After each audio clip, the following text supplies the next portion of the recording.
Essa manhã eu estava na cama, estava me preparando para uma cirurgia e eu estava orando, exatamente como eu fiz ontem. E eu estava meditando em Jesus como o bom pastor, como ele se importa conosco, como ele se importa com as suas ovelhas perdidas. E eu estava simplesmente chorando. Eu estava falando, Senhor, o Senhor é tão bom conosco, e de repente eu ouvi uma palavra: escreva, escreva, escreva. Então eu disse, eu não quero escrever agora. Eu estou tão dolorida. Só me deixe ficar aqui confortável, por favor. E sabe, em seguida ele disse, levante e escreva. Então eu me levantei, escrevi, acabou que eu escrevi 5 páginas enormes sobre os 3 dias e 3 noites de escuridão.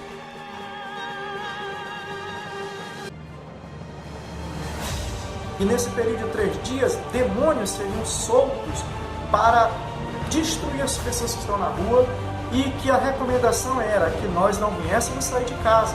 E que se você ouvisse a voz de algum familiar seu, não abra sua porta, porque os demônios iriam invadir a sua casa e iriam destruir tudo, seria um caos total.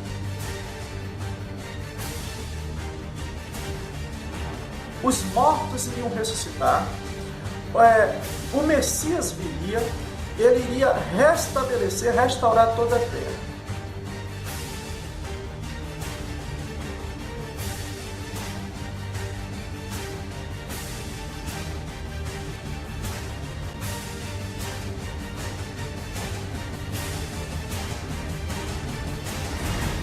Quando nós analisamos essa profecia na questão bíblica, na questão teológica, nós não encontramos uma coerência também na questão teológica.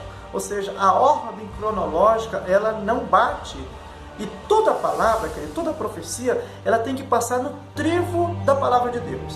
E se ela não ter coerência, se ela não se sustentar, então essa profecia não é de Deus. Eu quero deixar bem claro para você, queridos, que nós não estamos fazendo um julgamento da pessoa, tá bom, queridos? Da senhora. Nós estamos fazendo o julgamento da profecia.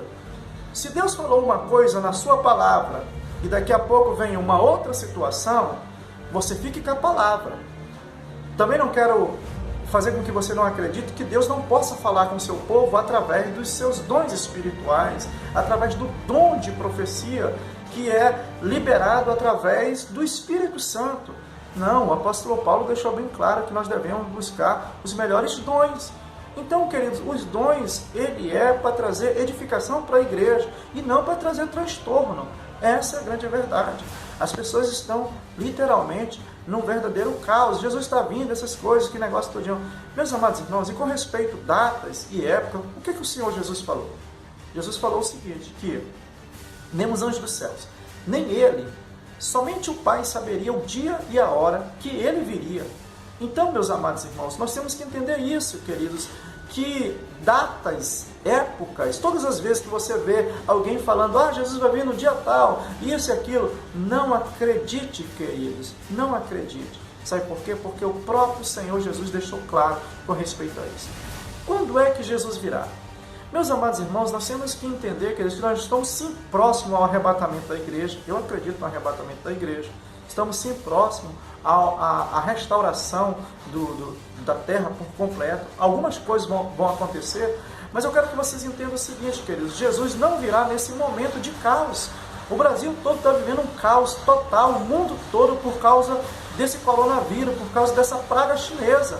E o que a Bíblia diz? A Bíblia diz o seguinte, olha só o que a Bíblia diz, eu vou ler aqui para vocês, querido, o que o apóstolo Paulo fala lá em 1 Tessalonicenses, capítulo 5, ele diz o seguinte, meus irmãos, capítulo 5, versículo 1, meus irmãos, acerca dos tempos e das estações, não necessitais de que se escreva, porque vós mesmos sabeis muito bem que o dia do Senhor virá como ladrão, ou seja, o Senhor virá repentinamente, pegará todo mundo de surpresa. Essa é a grande verdade. E olha só o que ele nos fala, queridos, com respeito, para que a gente fique atento. Ele diz o seguinte, querido, pois quando disseres a paz e a segurança, eis que sobrevirá repentina destruição, como a dores de parto. Aquela que está grávida, de modo nenhum escaparão. Mas vós, irmão, já não estáis em treva para aquele dia. para que você não seja surpreendido como um ladrão. Coisa desse jeito. O certo, meus amados irmãos, que Jesus virá e todo mundo vai estar desapercebido.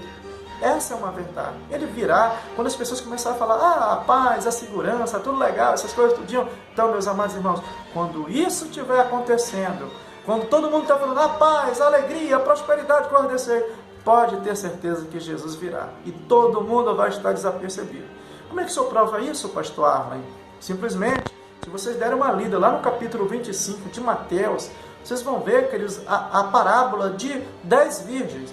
5 eram nécias, 5 prudentes. Todas elas tinham vasilha.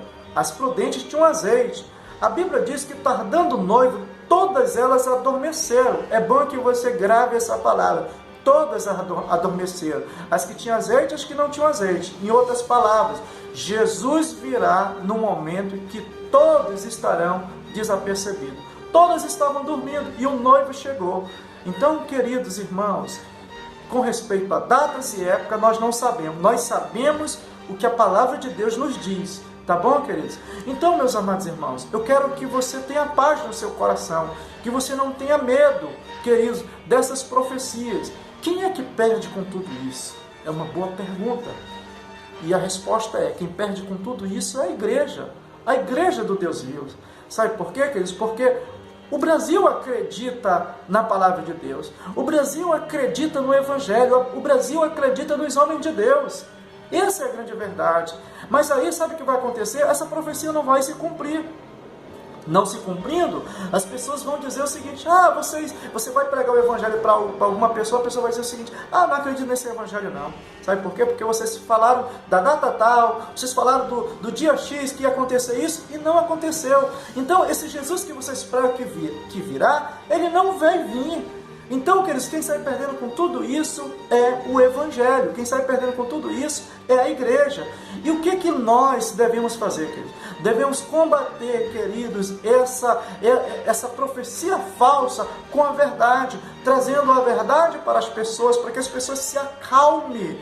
Acalme o vosso coração. Devemos sim orar, devemos sim estar vigilantes, devemos sim buscar mais o Senhor. E eu quero deixar uma coisa clara, queridos, para vocês. Nesse momento em que o Brasil está vivendo, nessa quarentena total, esse é o momento, queridos, de se cumprir uma profecia lá do Antigo Testamento. Vocês lembram, queridos, que lá no Antigo Testamento, o Senhor Deus falou, os últimos 2 versículos do último livro do Antigo Testamento, o livro de Malaquias, o capítulo 4, o Senhor disse o seguinte, que Ele iria enviar o profeta Elias. E esse profeta Elias, ele iria converter o coração dos pais aos filhos e o coração dos filhos aos pais.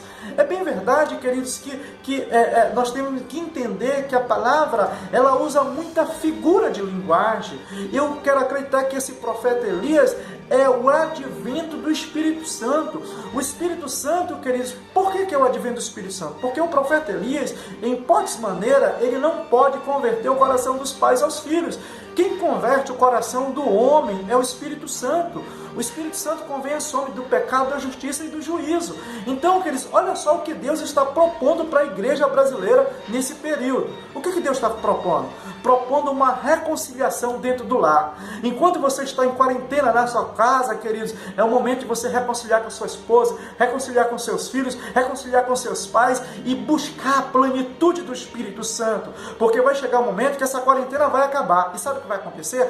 A igreja vai estar cheia do poder, os irmãos, as famílias vão para suas congregações cheios do poder, os púlpitos vão pegar fogo e o Brasil vai pegar fogo. Nós iremos vivenciar uma grande colheita, queridos. Então, meus amados irmãos, por que eu digo grande colheita? Porque Jesus jamais vai entregar o Brasil ou o mundo de bandeja para Satanás. Ou seja, alguma coisa tem que acontecer e eu acredito que esse é o momento de um grande avivamento que Deus vai derramar sobre a nação brasileira. Então, querido, delete essa profecia e acredite na palavra do Senhor nosso Deus.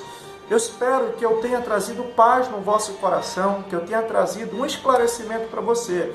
Que Deus em Cristo possa abençoar a sua vida, que Deus em Cristo possa abençoar a sua casa de uma forma abundante. Amém? E a paz do Senhor.